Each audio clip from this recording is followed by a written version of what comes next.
നമ്മുടെ ജയിലുകളിൽ കൊടുക്കുന്ന ഭക്ഷണത്തെക്കുറിച്ച് വളരെ വിവാദങ്ങൾ ഒരുപാടുണ്ടായിട്ടുണ്ട്. കാരണം ഇവിടെ ഒരു കുറ്റവും കാണിക്കാതെ വെളിയിൽ നടക്കുന്ന പാവങ്ങൾ, അതായത് വളരെ അന്തസ്സോടുകൂടി പെരുമാറുന്ന ആളുകൾ, അവർ കുറ്റകൃത്യങ്ങളിലൊന്നും ഏർപ്പെടുന്നവരല്ല. അവർക്ക് കഴിക്കാൻ, ഒരു നേരം കഴിക്കാൻ കിട്ടുന്ന ആഹാരം എന്ന് പറയുന്നത് അതിൻ്റെ വില വളരെ തുച്ഛമാണ്. യഥാർത്ഥത്തിൽ അത്രേ കിട്ടാറുള്ളൂ. നേരെ മറിച്ച് ആരെങ്കിലും കുത്തിക്കൊല്ലുകയോ വെട്ടിക്കൊല്ലുകയോ ഒക്കെ ചെയ്ത് അല്ലെങ്കിൽ ഉള്ള തോന്നിവാസങ്ങളും എല്ലാം കഴിഞ്ഞ്, അല്ലെങ്കിൽ മയക്കുമരുന്ന് വിറ്റ് നടന്ന് ഈ ജയിലിൽ പോകുന്നവന്മാർക്കുണ്ടല്ലോ, അവന്മാർക്ക് ജയിൽ പുള്ളികൾക്ക്, ബലാത്സംഗ കേസിലെ പ്രതികൾ, ബലാത്സംഗം ചെയ്ത് പലരും കൊല്ലുന്നവർ, ഇവനെയൊക്കെ അവിടെ ഇട്ട് ചെലവിന് കൊടുത്തുകൊണ്ടിരിക്കുകയാണ് നമ്മൾ ജയിലുകളിൽ. ഇവൻ എന്നിട്ട് ചെയ്യുന്ന ജോലി, ഇവനെ കൊണ്ട് വളരെ ജോലി ചെയ്യിപ്പിക്കും. കഠിനാടവന് ജോലി ഉണ്ടല്ലോ. ഈ ജോലി ചെയ്യിപ്പിക്കുന്നതിന് കൊടുക്കുന്ന കൂലി എന്ന് പറയുന്നത് വെളിയിൽ പോലും കിട്ടാത്ത കൂലിയാണ് കൊടുക്കുന്നത്. അതായത് 600,000 രൂപ ഒരു ദിവസം കൂലി കിട്ടും. അത് എല്ലാ ചെലവും കഴിഞ്ഞാൽ നിങ്ങൾ ഓർക്കണം. അതായത് നമുക്ക് രാവിലെ കാപ്പി, ഉച്ചയ്ക്ക് ഊണ്, വിഭവസമൃദ്ധമായ ഊണ് എന്ന് തന്നെ പറയണം, അതും വൈകുന്നേരം കാപ്പി, പിന്നെ അത് കഴിഞ്ഞിട്ട് രാത്രി ഒരു വൈകുന്നേരം ആകുമ്പോഴത്തേക്ക് നല്ല ആഹാരം, ഉച്ചയ്ക്ക് കൊടുക്കുന്ന ഓരോ ആഹാരം രാത്രി ഇത് കൊടുക്കാറുണ്ട്. അതെല്ലാം കിട്ടും. അതിൽ മീന്, ഇറച്ചി മുതലായ മാംസാഹാരങ്ങൾ എല്ലാം ഇതിനകത്ത് ഉൾപ്പെടും. പല ദിവസങ്ങളിലായിട്ട് മാറി മാറി കൊടുക്കും. ഇപ്പോൾ ഇതിനെക്കുറിച്ച് കുറേ റെക്കമെൻഡേഷൻസ് കൊടുക്കാനായിട്ട് പുതിയ ജയിൽ DGP ശ്രീജിത്ത് IPS അത് ആലോചിക്കുന്നുണ്ട്. അദ്ദേഹത്തിൻ്റെ പ്രസ്താവനയൊക്കെ വെളിയിൽ വന്നു. ജയിലിൽ മട്ടൺ കൊടുക്കുന്നത് ഇതിനെക്കുറിച്ച് ആലോചിക്കും എന്ന്, അതായത് അത് നിർത്തലാക്കാൻ ഉള്ള ആലോചന നടത്തുക. മട്ടന് പകരം ചിക്കനും മുട്ടയും കൂടെ കൊടുക്കുന്നതിനെ കുറിച്ച് ആലോചിക്കുന്നത്. കാരണം മുട്ടയെ കൊടുത്തവൻ്റെയൊക്കെ ആരോഗ്യം ശരിയാക്കിയില്ലെങ്കിൽ വലിയ പ്രശ്നമാണ്. മുട്ടയൊക്കെ നല്ല, ഇവനൊക്കെ എന്തിനാണ് മുട്ടയൊക്കെ കൊടുക്കുന്നത് എനിക്കറിയാൻ വയ്യാത്തതുണ്ട്. അതുപോലെ ചിക്കൻ കൊടുക്കണമെന്ന് വേറെ പറഞ്ഞിട്ടുണ്ടോ? ഇവന്മാർക്ക് ചിക്കനും മുട്ടയും ഒന്നും കൊടുക്കരുത്. അതൊക്കെ സ്കൂളിൽ പഠിക്കുന്ന പിള്ളേരുണ്ട്, ഉച്ചയ്ക്ക് നിവൃത്തിയില്ലാതെ വീടുകളിൽ നിന്ന് വരുന്നവർ, അവർക്ക് കൊടുക്കണം. അതിന് വരെ ഇവിടെ ചിക്കനും മുട്ടയും ഇതിന് പകരമാക്കാൻ ആലോചിക്കുന്നു. എന്തിനാ പകരമാക്കുന്നത്? മട്ടൺ ഒഴിവാക്കുന്ന കാര്യം എനിക്ക് ഇഷ്ടപ്പെട്ടു. ഒരാൾക്ക് 100 ഗ്രാം മട്ടണാണ് കൊടുക്കുന്നത്. 100 ഗ്രാം മട്ടൺ എന്ന് പറഞ്ഞാൽ 1 കിലോ മട്ടൺ വാങ്ങിച്ചാൽ അത് 10 പേർക്ക് കൊടുക്കും. 1 കിലോ മട്ടൺ 10 പേർക്ക് കൊടുക്കുക എന്ന് പറയുന്നത് നല്ല രീതിയിലുള്ള കൊടുപ്പാണ് കൊടുക്കുന്നത്. ഒരു മട്ടൺ ബിരിയാണി വെക്കണമെന്നുണ്ടെങ്കിലുണ്ടല്ലോ, 1 കിലോ മട്ടൺ വാങ്ങിച്ചു കഴിഞ്ഞാൽ 8 ബിരിയാണി മുതൽ 10 ബിരിയാണി വരെ കൊടുക്കാം. അപ്പോൾ അതിലുപയോഗിക്കുന്ന മട്ടണാണ് ഇവർക്ക് ഒരു നേരം കൊടുക്കുന്നത്. 100 ഗ്രാം മട്ടൺ ഒരാൾക്ക്. ആ രീതിയിലാണ് കൊടുത്തുകൊണ്ടിരിക്കുന്നത്. ഇതിൻ്റെയൊക്കെ കാര്യം എന്താ? ഇവനൊക്കെ മട്ടൺ കൊടുത്ത് തീറ്റി കൊടുത്ത് വണ്ണം വെപ്പിച്ച് അല്ലെങ്കിൽ ആരോഗ്യം മെച്ചപ്പെടുത്തിയിട്ട് എന്ത് ചെയ്യാനാ? ഇറങ്ങി വീണ്ടും വല്ലവരെയും തോളെ കയറാനും തല്ലിക്കൊല്ലാനോ? അപ്പോൾ ഇതാണ് ഏതായാലും അതൊരു നല്ല ഒരു കാര്യമായിട്ട് എനിക്ക് തോന്നുന്നു. ഈ മട്ടൺ ഒഴിവാക്കണം. കാരണം റെഡ് മീറ്റാണ് ഒഴിവാക്കണം. അത് ഒഴിവാക്കുക എന്ന് പറയുന്നത് അവരുടെ ആരോഗ്യത്തിന് നല്ലതാണെന്ന്.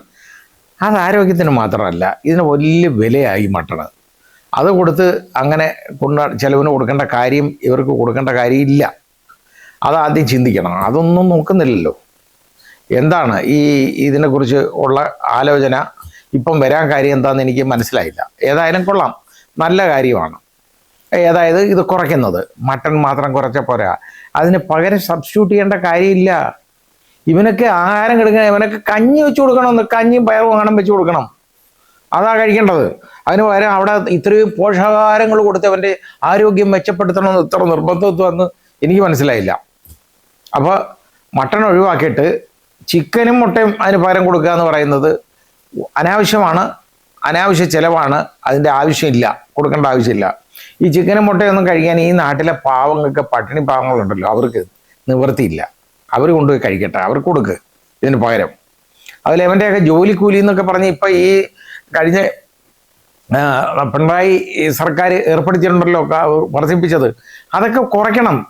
കാരണം ഇവനൊക്കെ ഈ എല്ലാ ചെലവും കഴിഞ്ഞാണ്. അതായത് കിടക്കാടമുണ്ട്, പാർപ്പിടമുണ്ട്, വസ്ത്രമുണ്ട്, അതുപോലെ തന്നെ ആഹാരമുണ്ട്. ഇതാണല്ലോ ഒരാൾക്ക് വേണ്ടത്.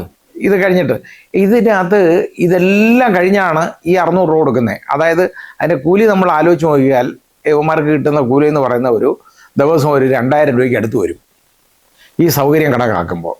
അതിൻ്റെ കാര്യം ഉണ്ടോ? അങ്ങനെ കൊടുക്കേണ്ട കാര്യം ചിന്തിക്കണം. ഇനി അടുത്തത്, ഇതിൻ്റെ ജയിലെന്നുള്ള പേര് മാറ്റി. ജയിലെന്നുള്ള പേര് മാറ്റിക്കൊണ്ട് എന്തോ കാര്യം? ജയിലെന്ന് പറയുന്നപ്പോൾ കറക്ഷണൽ ഇൻസ്റ്റിറ്റ്യൂഷൻസ് എന്ന് പറയുന്നതാണ് ജയിലുകൾ.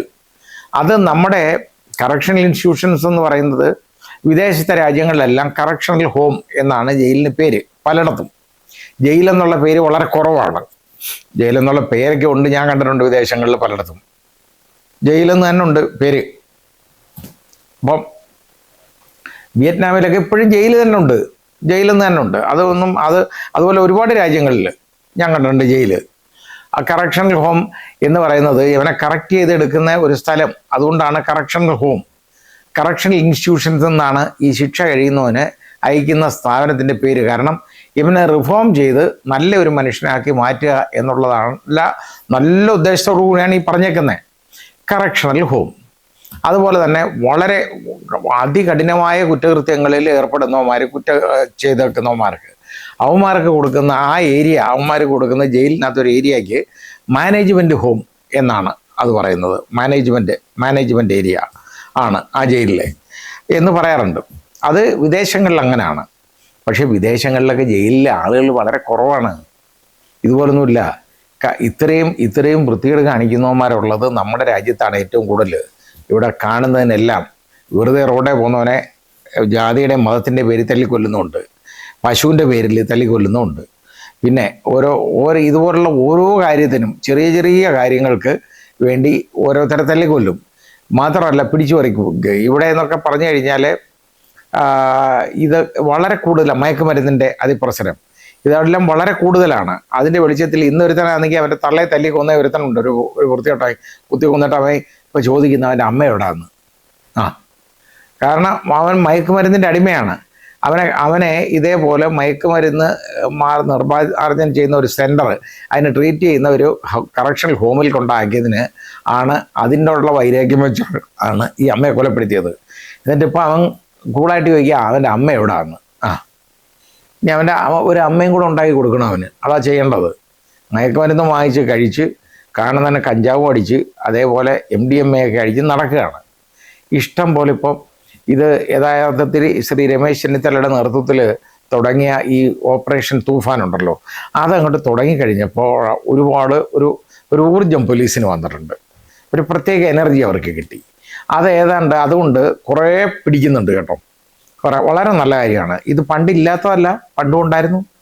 അന്ന് പിടിക്കാത്തതാണ്, ഇപ്പോൾ പിടിക്കുന്നു, അതേ ഉള്ളൂ. ഇനി ഇത് പിടിക്കണം, ഇത് കൂടുതൽ പിടിക്കണം. കൂടുതൽ പിടിച്ചുകൊണ്ടിരുന്നാൽ ക്രൈം കുറയും, ഇല്ലെങ്കിൽ ക്രൈമിൻ്റെ എണ്ണം തന്നെ കൂടും, പോലീസിൻ്റെ ജോലിയും കൂടും. ഏതായാലും നല്ല രീതിയിൽ ഈ പ്രവർത്തനം മുമ്പോട്ട് നടക്കട്ടെ. അതുപോലെ ജയിലിൽ ഈ ഭക്ഷണക്രമത്തിൽ മാറ്റം വരുത്തണം. ഇവനൊക്കെ ഈ പോഷകാഹാരങ്ങൾ കൊടുത്ത് ഒരു മനുഷ്യൻ സസ്റ്റെയിൻ ചെയ്യാനുള്ള ആഹാരം ഇവനൊക്കെ കൊടുക്കാവൂ. അവൻ്റെ വീട്ടിലെ സൗകര്യം വേണമെങ്കിൽ അവൻ വീട്ടിൽ ഇരിക്കണമായിരുന്നു. അതിനെക്കുറിച്ച് ചിന്തിക്കണം.